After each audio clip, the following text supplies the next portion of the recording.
Welcome to drboystv.com, the home for intelligent Black people. And you know what? I just finished a panel, and it's one of our intellectual chocolate panels. We do intellectual chocolate panels about 4 or 5 days a week at 8 o'clock Eastern every night. So if you like to hear Black people talking about things in a way that you don't hear on mainstream media, then you should definitely subscribe at drboystv.com, the home for intelligent Black people. So let me come in here. I came back in because we just had the panel, and the panel is finished, and I let the panelists say what they had to say. But I kind of thought I would come back in and make some kind of closing thoughts on this. Give me a yes or no in the chat. Give me a yes or no if you saw this whole story with this football coach. You had a football coach down in Georgia, a guy named Jarrell something. I don't have his whole name in front of me. But anyway, this football coach decides that he wants to beat up on 9-year-old kids. I don't know if you saw that, but this coach, let me see. I think his name. Let me see if his name's up on TMZ. Let's see, Jarrell Williams. He also works with the sheriff's department, which is actually kind of crazy that he works at the sheriff's department. But it's not crazy when you think about it. You can imagine a guy that works in a detention center who feels okay, committing violence against children. Nobody's going to really hold him accountable. Nobody's going to say anything. Let me just say this. Long story short, with what this guy did, give me a yes or no. I personally think that what he did was pretty much inexcusable. I don't know if y'all saw the video or not, but give me a yes or no in the chat if we can at least be on the same page with that. I thought what he did was inexcusable. Give me a yes or no if you agree with me. I'd be curious to know if any of you feel that there was an excuse for what he did. I don't think that there was. I think that it was too much. It was ridiculous. It was way, way over the top. And so, okay, I see yeses. Good. I hope we're in the same place. So somebody says, have you ever played football? Yes, I have.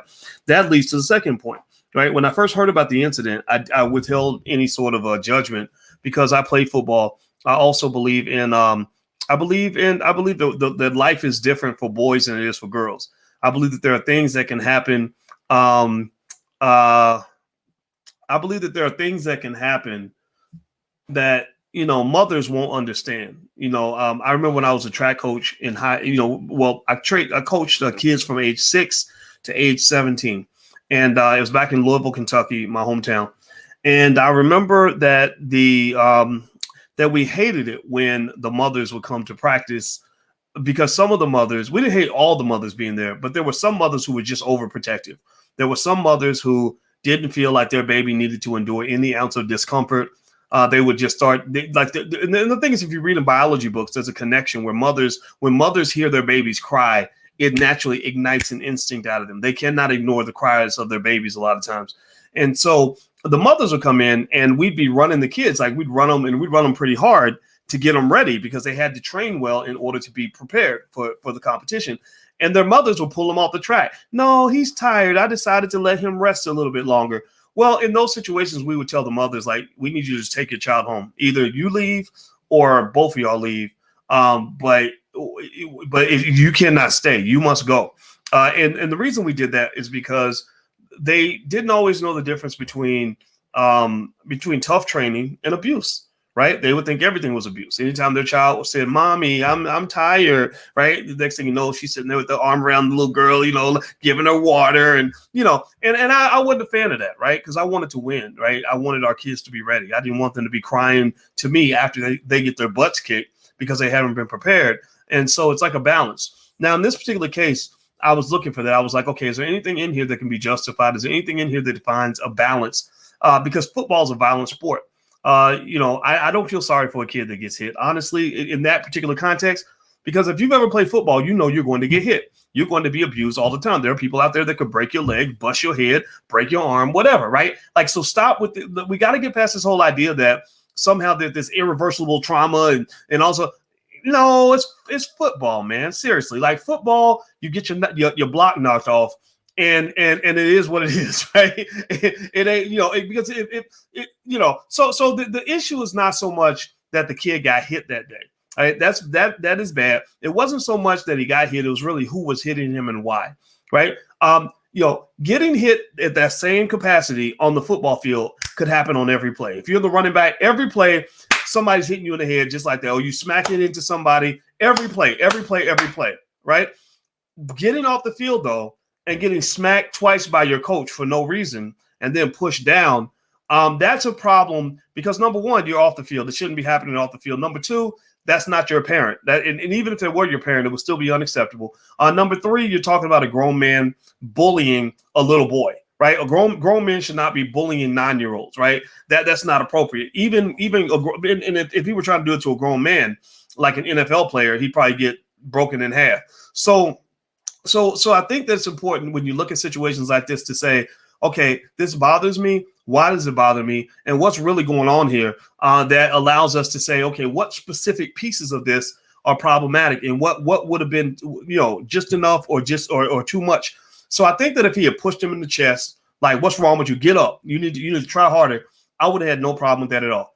I think that and also if the kid was say 14 or 15, I wouldn't have had a big problem with it. So if he were older and the physical side were less aggressive, I could live with both of that. I think the fact that he was 9 and the fact that the assault was so dramatic is really what threw it over the top. And it does justify sending him to jail or charging him with assault. Now, here's another factor that a lot of people don't talk about. A lot of people don't bring this up. When you think about that whole situation with the coach and the little kid, you gotta, it's her name's spelled like Grandjean, but I always say it wrong. But Ro, she was on our panel tonight. Ro made a good point. I wanted to hear from a woman's perspective too, because I think women should be heard on all issues that matter.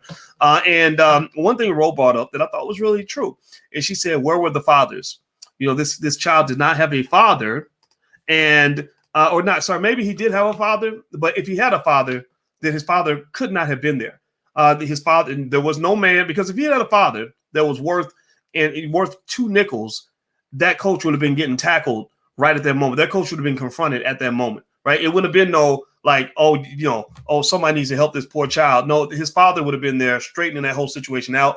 I can't imagine, even with my little brother, my little brother was that age. If you smack my little brother, like, I literally instinctually would have jumped up and I could just visualize myself diving into his neck and grabbing his neck and punching him in the head. Like I can physically imagine exactly how I would attack this man if he were to ever smack my little brother like that. But he would also be getting beat up by my dad, right? So men would not allow a child to go through something like that ever. So his daddy wasn't there. He didn't have an older brother. He had no male authority figure there that was a mentor or a protector to be there. And that's why, for example, one of the key conclusions of the panel tonight was you got to raise your own damn kids. Like, black men out here, seriously, like if you got kids, do everything you can to be there when they're going through things so that you can actually be a participant in whatever that process is. You should not have children and then let the kids just be out there, because then bad things happen.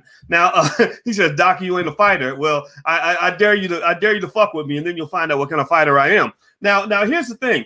So the guy looks like he's going to go to jail, which I think is appropriate. He needs to be punished. I saw his apology. His apology was pretty lame. His apology wasn't. It wasn't on any level something that made me think he was remorseful. He wasn't remorseful. He was kind of like, well, the mama forgave me, so y'all need to back up and stop talking about me. Y'all need to leave me alone. Like it was just a guy who's trying to be, trying to hold out or whatever, because he didn't want to take accountability. That was a very bad look for him. His behavior was clearly out of control. Also, another thought that I had is I hate this idea. It drives me crazy when I see grown men who are living out their childhood fantasies, like all the things you couldn't accomplish in high school as a football player. You're taking this out with little 9-year-olds. Like you're trying to live your high school fantasy from 30 years ago through a bunch of 9-year-olds. And obviously grown men like super serious about Pee-wee football. And I think that I would encourage you to at least remember that, these are children and this is a game. And one of the things I think that we have to challenge ourselves as black men is to understand the difference between boys' games and the world of grown men, right? In the world of grown men, you're playing a bigger game. The bigger game is the game against white supremacy. The bigger game is the game of global economic domination, right? The bigger game happens in the real world, in the streets, and when it comes to like providing for your family and all that. Football and basketball are games you played when you are a child. So when you get past the age of 18, it's time for you to transition from the children's game to the grown-ups game. Only a few men play a child's game as adults, and these are professional football players. The other guys need to say, you know what, that's a game, and that's something I'll watch football on Sundays. I can probably talk to you about, like I can sit and I love talking to my friends about why the Dallas Cowboys suck so bad, why the Pittsburgh Steelers are one of the worst, were up until last week one of the worst undefeated teams in NFL history. I could talk to you about why I think Tom Brady and the Buccaneers are going to do some good things in the playoffs if they can get there. I could tell you a lot of things, but believe me, after I finish having the children's conversation, I go to the grown man conversation. The grown man conversation is the one that involves me and my family and succeeding in this world as a black man. Right. So I think that when you have these guys that get so serious about Pee Wee League football, I think we should question that a little bit. It doesn't mean it's not a diss. It's not me saying, oh, something's wrong with you. It's just me saying that, you have to understand you live in a world where the white man wants you to stay a child. Malcolm X used to say that. He said that America wants the black man to remain either a little boy or a little girl. Right. And so a lot of times we have a lot of grown men who really are just children in grown men's bodies. And they carry themselves as children. They don't have the things that a man has, like discipline and commitment to an objective, right? The ability to provide and protect. And so the thing about masculinity, I find also, is that that's something you really have to claim. That's something you have to take. Like, no one really gives you your masculinity.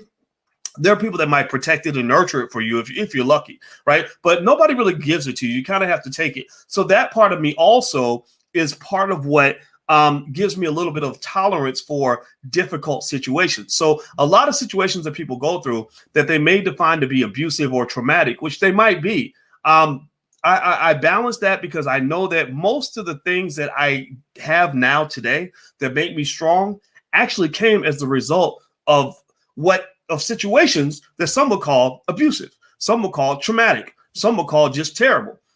Like, so for example, my ability to understand economics and wealth at a high level came from the fact that I was so broke that it was painful. You ever been so broke that it really hurt? Like it really mentally really hurt you? Like, that was traumatic, but that trauma elevated me, right? So sometimes trauma flipped in the proper way can actually lead you to extensive possibilities. The only way you can ever get to the point where you can reach up to heaven is sometimes you got to go to the depths of hell.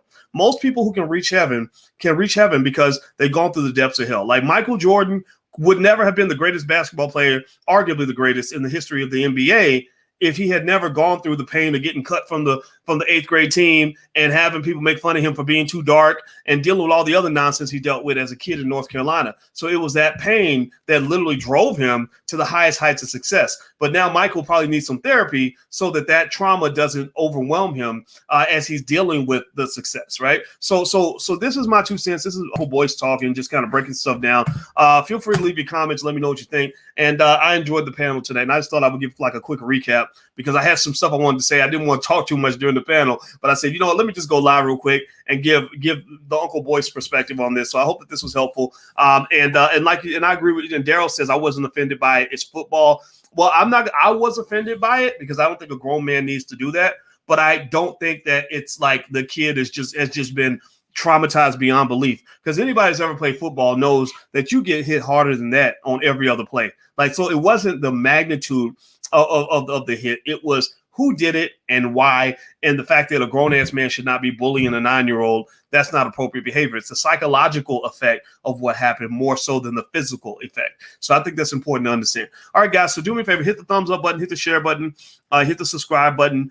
Make sure you subscribe to drboycetv.com, the home for intelligent Black people. And also, we have Black Movie Night coming up. So if you like Black movies, we got a Black director coming through by the name of Mark Harris. He made a movie called Stock Option. And Mark is very well known, very famous, and he's very, very good at what he does. So we're going to show the movie for free, and we're going to have a discussion with the director after the film is done. So if you like good Black movies by good Black directors and you want to support the development of a Black film industry, it won't cost you anything. You don't have to pay anything but your attention. So you can go to blackmovienight.net. That's blackmovienight.net. There's 2 movies on there. One is the movie Stock Option, which is free. The other one is the movie Happy, Happy. It's not free, but it took 5 years to make this movie. And I I think the director spent hundreds of thousands of dollars doing it. So I think it's only fair that we buy a ticket from him to support it so that he can make another movie. He did an excellent job. Taki Grant, that's his name. And he basically made a film showing how modern economic systems in America and around the world have their roots in ancient Africa.